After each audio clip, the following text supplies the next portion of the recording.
Hello बच्चों, चलिए प्रश्न को पढ़ते हैं। निम्न वैज्ञानिकों पर टिप्पणी लिखिए और बताइए इनका जीवन की उत्पत्ति के संबंध में क्या योगदान रहा है। ओपेरिन, यहाँ पे हमें ओपेरिन के बारे में जो है टिप्पणी लिखना है और बताना है इनका जीवन की उत्पत्ति के संबंध में क्या योगदान रहा है। तो आइए देखते हैं इस प्रश्न का हल। तो आइए सबसे पहले मुख्य अवधारणा को देखते हैं। मुख्य अवधारणा, यहाँ पे मुख्य अवधारणा की बात करें तो हो जाएगा ओपेरिन। अगर ओपेरिन की बात करें तो ये जो थे रूसी वैज्ञानिक थे और इनका पूरा नाम था अलेक्जेंडर ओपेरिन। और 1920 के दशक में जो है ब्रिटिश वैज्ञानिक जिनका नाम है जेबियस हल्टेन और रूसी जो थे वैज्ञानिक यानी कि अलेक्जेंडर ओपेरिन ने स्वतंत्र रूप से पृथ्वी पर जीवन की उत्पत्ति के लिए आवश्यक परिस्थितियों के संबंध में कुछ समान विचार प्रस्तुत किए और दोनों का मानना था कि बाहरी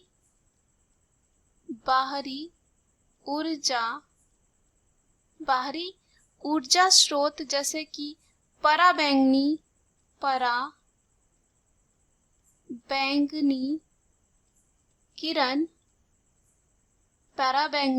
किरण की उपस्थितियों में जो है जैविक अणुओं का निर्माण जो है अब एबोजेनिक पदार्थों से किया जा सकता है।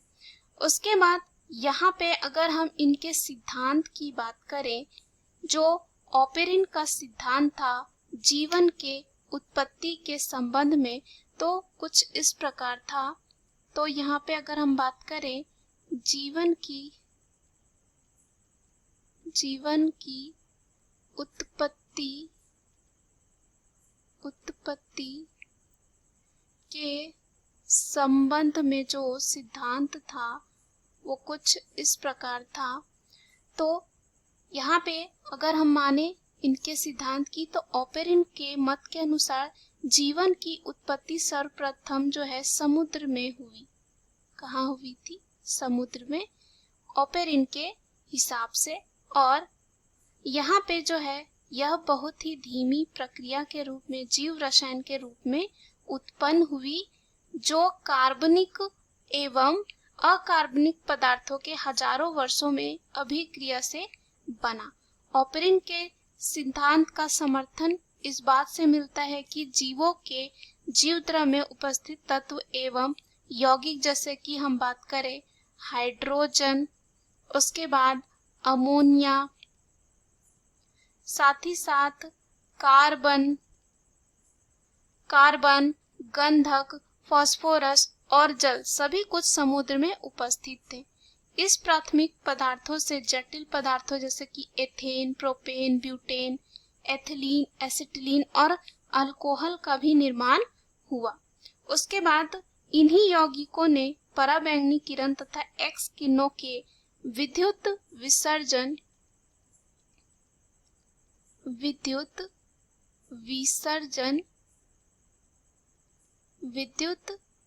विसर्जन द्वारा जो है जीव उत्पत्ति के लिए आवश्यक अवयव जैसे कि शर्करा हो गया, जैसे कि यहाँ पे शर्करा, साथ ही साथ ग्लिसरीन हो गया, वसा हो गया, अम्ल, अमीनो अम्ल, लैक्टिक अम्ल, पिरामिडीन, प्यूरिन का निर्माण किए। और ये सरल यौगिक तुलनात्मक जटिल यौगिकों जैसे कि न्यूक्लिक अम्ल, जटिल शर्करा इत्यादि के निर्माण में जो है जुट गए। और यही जो न्यूक्लियोप्रोटीन, जहाँ पे न्यूक्लिक अम्ल और प्रोटीन उत्परिवर्तन के फलस्वरूप नए नए न्यूक्लियोप्रोटीन अथवा पॉलीपेप्टाइड का निर्माण किए और इस तरह प्रथम सजीव कोशिका का जो है निर्माण हुआ। और यह जो सजीव लक्षण जो थे सर्वप्रथम विषाणुओं में पाया गया। किसमें पाया गया? विषाणुओं में जो है पाया गया। और इसलिए इसे न्यूक्लियोप्रोटीन को प्रारंभिक जीव की संज्ञा भी दी जाती है। और ये न्यूक्लियोप्रोटीन आकार में बड़े होकर कोइजरवेट का निर्माण किए और इसके ऊपर जो है चारों तरफ यहाँ पे क्या होता है, पारगम्य झिल्ली का निर्माण हो गया। और यह अवस्था जो है कोशिका निर्माण की प्रथम अवस्था कहलाती है। क्या कहलाती है? प्रथम अवस्था जो है कहलाती है। उसके बाद यहाँ पे धीरे धीरे जो है कोशिका के अन्य जो है कोशिकांग विकसित हुए, कोशिकांग जो है विकसित हुए। उसके बाद इन कोशिकाओं में विभिन्न कार्यों के लिए विभाजन शुरू हो गया। क्या हो गया? विभाजन। सबका जो है यहाँ पे कार्य बांट दिया गया और जिससे साधारण कोशिका से जटिल कोशिका का निर्माण हुआ। और यही प्रक्रिया कहलाती है जैव विकास। यही प्रक्रिया क्या कहलाती है? जैव विकास।